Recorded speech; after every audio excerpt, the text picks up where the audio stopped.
But you know what's crazy? Get Now that I'm shit. thinking about it, like, as we talked about a couple shows ago about like Nike losing women, how to get them back. It's crazy to me that like Puma, like for a good, I would say 3-year window, they was doing pretty good with women with Rihanna. I'll say right? 5 years. See what happens when you put a woman in charge of a women's category? It's crazy, right? Hey, hey, ho, ho, this penis party's got to go. Hey, hey, ho, ho, this penis party's got to go. Hey, hey, ho, ho, this penis party's got to go. 2013 to 2019? Yeah. 20, yeah. Like, yeah, nice long run. You know, I'm like, and it's not like she was putting out anything that was like revolutionary. Like essentially, it was a Putting bunch of woman same touches to silhouettes that they classic had. silhouettes. Yeah. There you go. Like it was the silhouettes they already had, and just slight tweaks to them. and you know, man, and the thing is like, you know, as a man, there's going to be certain things that not going to come across my radar that's going to be in a woman's mind, right? So it's like, so yeah, to your point, she had that touch. So, you know, she was able to come in and put her touch on it, and women related to it, and it did numbers, it did well, and it's just She was hot at that time. too. very much so, yeah. She was real hot. But it was crazy. I read in the comments, like somebody was like, well, Serena, you know, she was like this athlete and she was never a girly's girl. That's besides the point.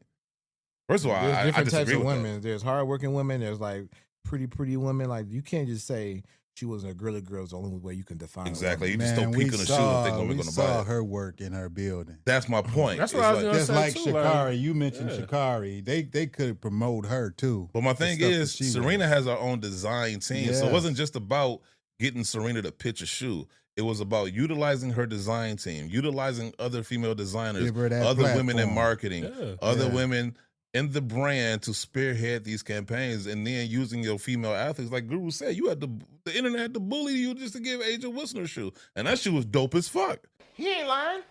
Like, honestly, that's probably the dopest signature shoe I've seen from Nike in quite a while. The community fought for that.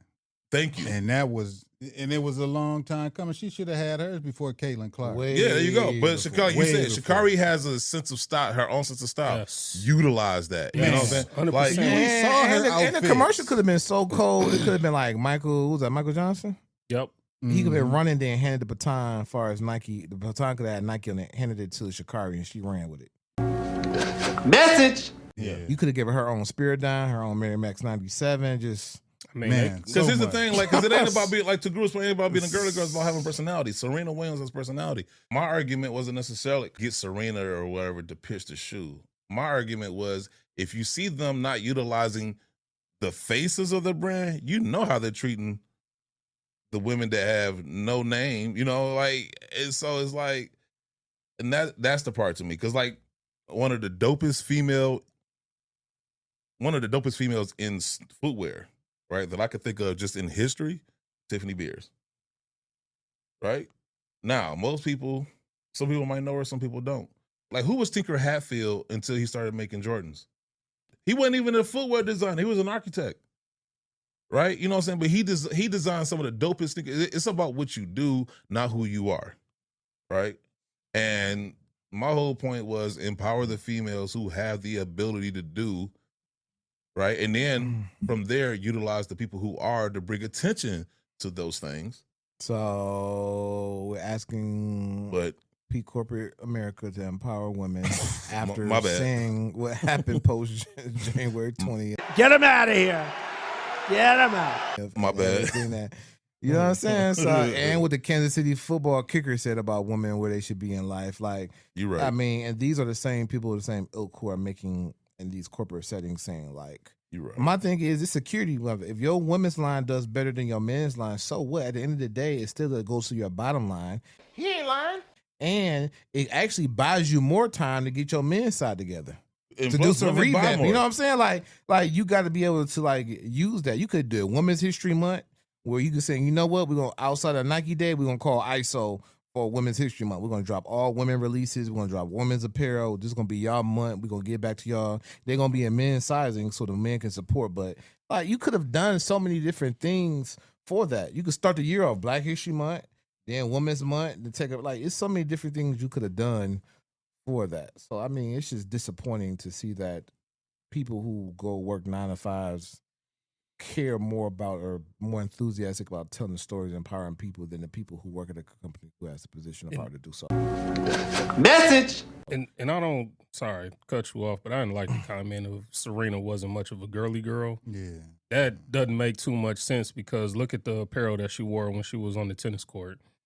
Like her wearing the cat suit when she wore the cat suit. That was the first time that had been done. Fashionable and trend-setting. That's something, I mean, essentially, what is that now? That's nothing more than a bodysuit. That's something well, that women wear now, right? At the time, it was iconic, though, right? Right. So that's what I'm saying. Like, and then even the outfits that she would wear when she went to the Met Gala, like, just everything she wore, even outside of, you know, her profession of being an athlete.